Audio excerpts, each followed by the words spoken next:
Bravery does not trump fear. Discipline trumps fear.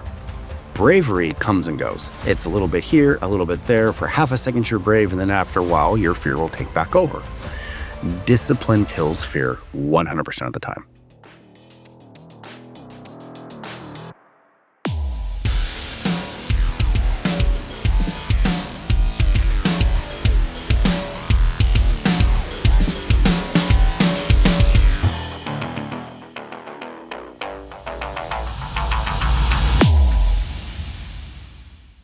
All right. Good morning. This is Aaron with the AC Method here. And for those you don't know, in the last 4 months, I fired off a society called the Iron Oak Society.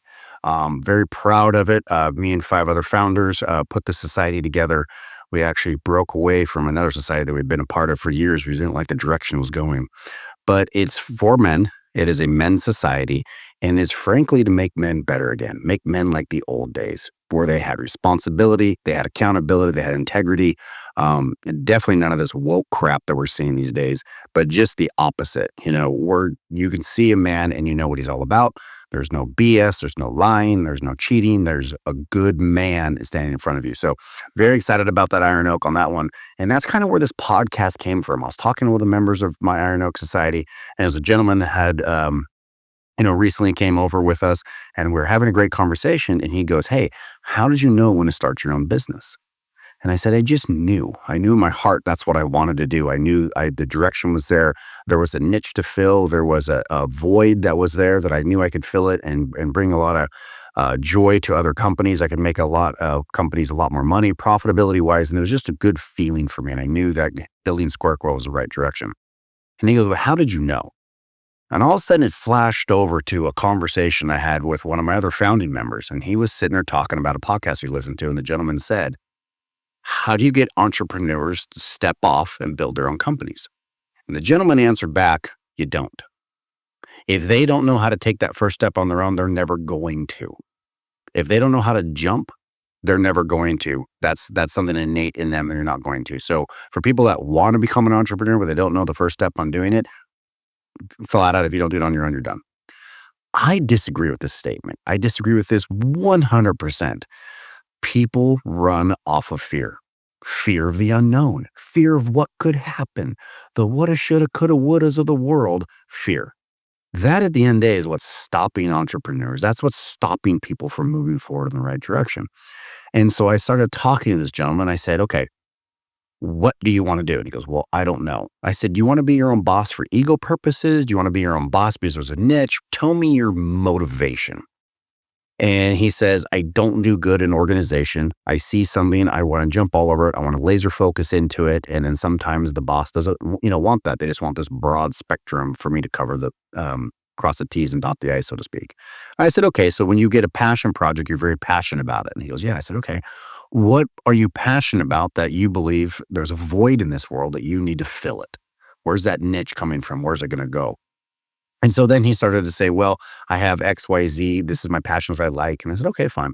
So then I started asking all my basic questions. If you've ever interviewed with me or been with some of my consulting classes, these, so forgive if I'm repeating myself. But I always ask, if you could have any job in the entire world and it all paid the same, what job could I give you that you would be the happiest? Gardener, poet, business person, baseball player, anything in the entire world. What would bring you the most joy where you would, dive into it with 100% effort every single time? And the answer usually is what they intend to do. I will tell you mine right now. I love making businesses grow. I love consulting on businesses. I like playing with them. I like figuring out new niches for them and to grow. Love it, love it, love it. So what did I do? I built an ERP software system that helps businesses grow. Did I lean towards my passion? Absolutely. Is every single person on this planet going to lead towards their passion? Yes, because that's what excites them. That's what makes it fun. They're going to change whatever they're doing and try and mimic whatever their real passion is. And so I told him that, and he goes, "Okay, I think I have a better idea what I want to do." And I said, "Okay, well, let's go back to the real reason why you haven't jumped, which is fear. Fear of the unknown. I'm going to tell you right now, everybody's afraid. There's not a person on this planet that doesn't have one fear about something. We're all afraid. The difference is not bravery. That's another fallacy that I truly want to debunk right now. Bravery does not trump fear. Discipline trumps fear. Bravery comes and goes. It's a little bit here, a little bit there. For half a second, you're brave, and then after a while, your fear will take back over. Discipline kills fear 100% of the time. So, how do we get disciplined? Discipline is very, very simple. First off, when I decide that I'm going to start learning how to walk and then learning how to jog and learning how to run, do I start with Mount Everest? Absolutely not. I live on a mountain. It has hills. Do I start walking around my neighborhood? No, I don't. If I'm going to start walking, what I'm going to do, I'm going to drive down to my high school where it's nice and flat, foamy little squishy pads I get to walk on around their track. That's all nice and high end. And I'm going to walk around a nice flat area for how many laps I think I can do. And I'm going to learn how to walk. I'm going to learn how to exercise. I'm going to stretch my exercise muscles of my heart to get used to what my end goal is. Long story short, I take little baby steps. I'll take a moment to talk about Square Coil here. Square Coil has been powering the signage industry since 2011, and we're only growing bigger and better and stronger every single day. Some of the latest updates have just made my life a lot easier. I'm sure it's going to make your life a lot easier. So if you haven't checked us out, go ahead and get on our website, squarecoil.com. Take a look. And if you have an outdated key, an old software program that's going to be closing its doors this year, definitely take a look at us because we can make that transition real simple for you. Take a look at squarecoil.com. So if you want to kill the fear and you want to replace it with discipline, which the Iron Oak Society is 100% about, this podcast is about helping people and whatnot. This is a huge takeaway for you guys. Start tiny. A general at a graduation speech one time said, start by making your bed. Start with a little win. You get up in the morning, you turn around, you make your bed. Automatically, you have a discipline reward system instantly ingrained in your brain in the first 30 seconds you're up. Your bed looks beautiful. It looks very nice. It brings you peace. The more clean your house is, the more peace you have, the more cluttered it is. It's a subconscious thing. Your bed is beautiful. It's nice. And you've already stacked a win in the first 30 seconds. What do you think that's going to do for your brain?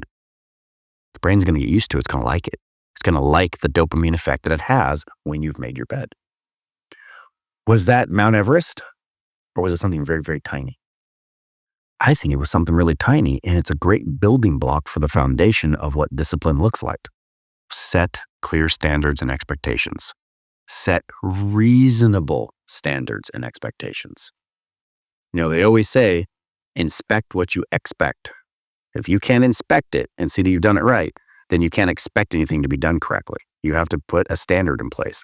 I'm going to make my bed. It's going to look like this. The pillows will be underneath the comforter. This is now a done, made bed. What's another discipline thing that's super simple? Have breakfast by 7:30 a.m. Now I got to get up at a certain hour. Now I got to make my bed and I got to go make breakfast. But I got to have it done by 7:30. It's not difficult. It's not hard. But you're starting to put discipline borders in your life. You're starting to set up little standards of what it is. Do that for 1 week. By the end of that week, it'll be super simple. You wouldn't even think about it. Wouldn't even register in your brain. At the end of 7 days, add something else. Add something a little bit more difficult. Maybe I'm going to read 10 pages in a book. Maybe 2 weeks from now, I'm going to read 20 pages in a book. But set truly obtainable goals. That's the first step of discipline. Now, if I can do that, why can't I be an entrepreneur and start my own business? You could. I'm not saying owning a business is for everybody. I know a lot of people that like to be employees, and that's a great niche for them. I'm not saying everybody has to do this, but for the true entrepreneurs that are out there that are afraid to make the first step, this is the first step. Make your bed. Build consistent systems and habits. If you are going to build this and grow this and make it what it is, you need to have systems and habits in place. What's a system and a habit? A system is I ate breakfast by 7:30. I'm out the door by 7:50. I am at my place of work at 8 o'clock. Yes, I do have less than a 10-minute commute. I know you're jealous. I'm sorry. Move closer to your work. It's really that simple. Come on now. At 8 o'clock, I'm at my desk and we're going to start our day. That's a habit. That's a system. That's a habit. And now I can start setting meetings up at 8:15, 8:30, and I can start working on my day. If I didn't have that system and habit in place, could I set up a meeting at 8:30? No, it's going to be 9 or 9:15 or 9:30 before I'm going to see my first customer. I've already lost an hour and a half. I have an hour and a half back every day. For you guys that are on your phones all the time, on Sunday, do you get that painful memo on Sunday at 9 a.m. on your Apple phone? It says how many hours you spent staring at your phone.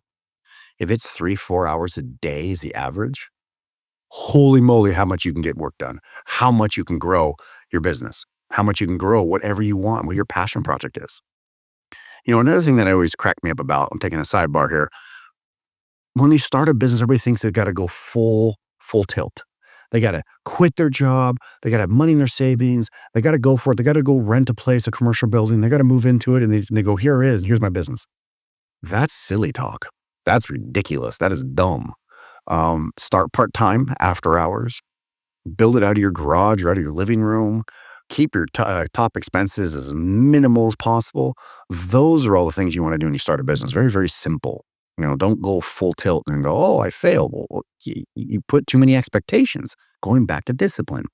You tried to climb Mount Everest on the first day. I can't tell you how many entrepreneurs try and do that. There's zero reason to climb Mount Everest. Just make a bed. Just do it on after hours. Start simple. Put your systems in place and your habits are going to build. And that's what creates a discipline. Now, the last thing nobody likes. This is a 4-letter word in most people's book, accountability. And I'm going to tell you right now, if you really want to go far in life, you cannot hold yourself accountable because you will lie to yourself all the time. For the golfers in the world here, how many times did you putt that par putt and it was 2 feet away and you missed it? And you went, oh, I should have made that. And you put a par down on your scorecard. I'm not judging. I've done it. But what do? We didn't hold ourselves accountable. We lied. We cheated just a little bit. Just a little white, just a little white lie, nothing big. But what we did is we full on lied and we weren't accountable. So if you really want to go far, the accountability that you need to do, put it down on paper and let somebody else see it, review it. Sucks, doesn't it? Doesn't it feel a little weird? You got to point out to somebody else, hey, how am I doing? And they get to judge you. Yeah, it's not fun.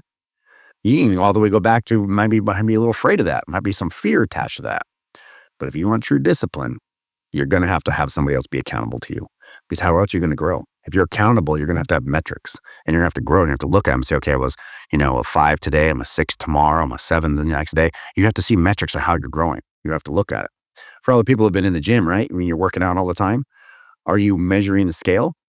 Probably not the best idea. I wouldn't be stepping on the scale all the time, but I would be measuring my stomach. I would be measuring my legs. I would be measuring my biceps. Are they growing? Are they shrinking? Am I going in the right direction? Those are metrics that hold me accountable to the direction I'm going. Progress is slow sometimes. You don't see it all the time. If you're looking for instant gratification, this is not your world. Discipline is the world that you need. That's the direction you want to go. But once you're accountable and you have reinforcement, somebody else is looking over your shoulder, you're going to do the work because you're afraid you're going to get judged. So in the end, does fear and discipline have its home, a healthy place in both of our brains? Absolutely.